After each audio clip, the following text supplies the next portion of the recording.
Welcome to a new episode of Be Smart. Hey everyone, I'm your host, Augustia. Today I came across a term that really struck me as meaningful and inspiring. That is value for money. At the first glance, you can tell this concept evolves from what we really call the bang for your buck, or cost-effective.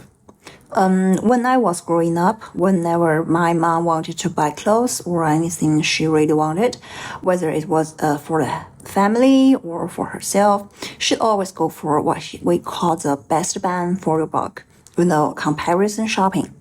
For instance, store A might have a lower price tag, but fewer bells and whistles. But store B, similar products cost more, but has better quality and craftsmanship. My mom would go back and forth between the store A and B, really weighing her options, and finally picking the one that made her happier. If she went with the pricier option, she'd say, well, I spend money, so at least the only downside is expensive. If she chose the cheaper one, she'd go, you know what, I don't really need all this fancy, the expensive features, something like that. The basic version does everything I need. So what's really behind all this? In my opinion, whether we are talking about bang for your buck or value for money, both concepts are all about finding the sweet spot, the balance. We want something that's reasonably priced, but at the same time, the product itself needs to have solid quality. And if it looks and feels great too, even better. Cost-effectiveness focus more on keeping the price reasonable, while value for money puts the quality front and center.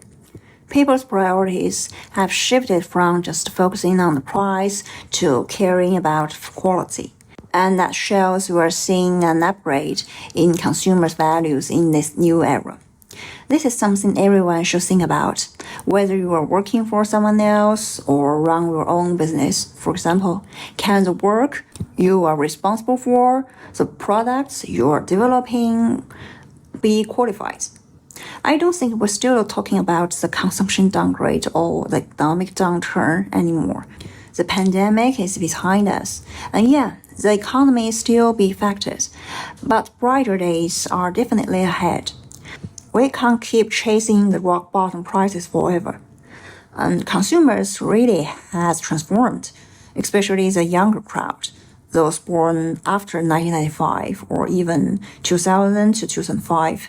They're way more focused on quality. Even people born in the 70s, 80s, 90s are now willing to spend the money they've been saving their whole lives on quality stuff. If I can buy something that's going to last me 10 years, I'm totally willing to pay for it. And otherwise, if you keep replacing things, you're not just dealing with the cost of buying the new stuff every few years. And you are also spending way more time and energy picking out and replacing everything. So why not invest in something high quality that saves you time and energy? When you can use the time and energy for other things, plus you can actually enjoy the better quality of life. My understanding of what makes life high quality keeps getting deeper. Less is really more. And going for something high quality might hit your wallet hard first, but it built to last.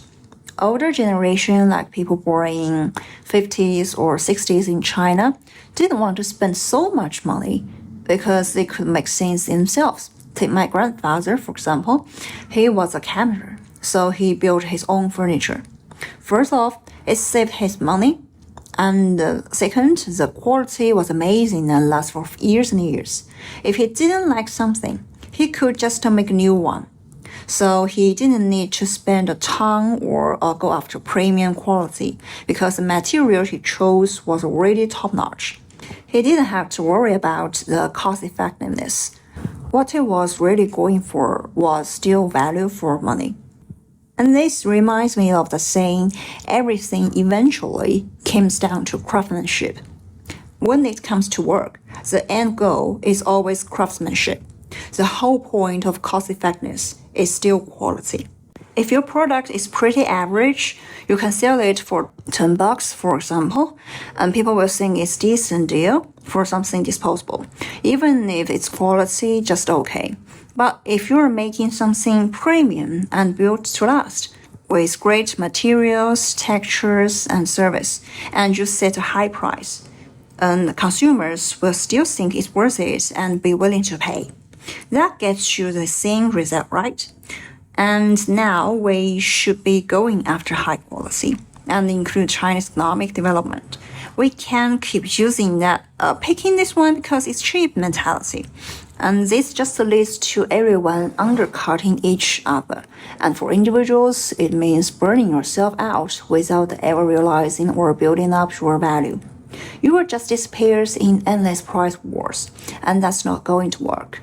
If it keeps up, China's economy will never transform from being a manufacturing giant to being a manufacturing powerhouse, like Japan or Germany, which makes high-quality products. If individuals don't live up to high quality, then the whole country and the industry can't live up either. I really hope everyone listening to this podcast takes a moment to think deeply, no matter what you work to do. Can you improve the quality of your work or the products you create and make yourself more valuable? That's how you can earn more.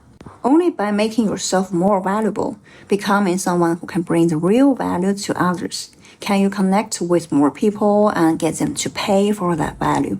And that's a wrap on today's episode. I hope this point of view about shifting from cost focused to quality focused thinking has given you some thought about your own work and life.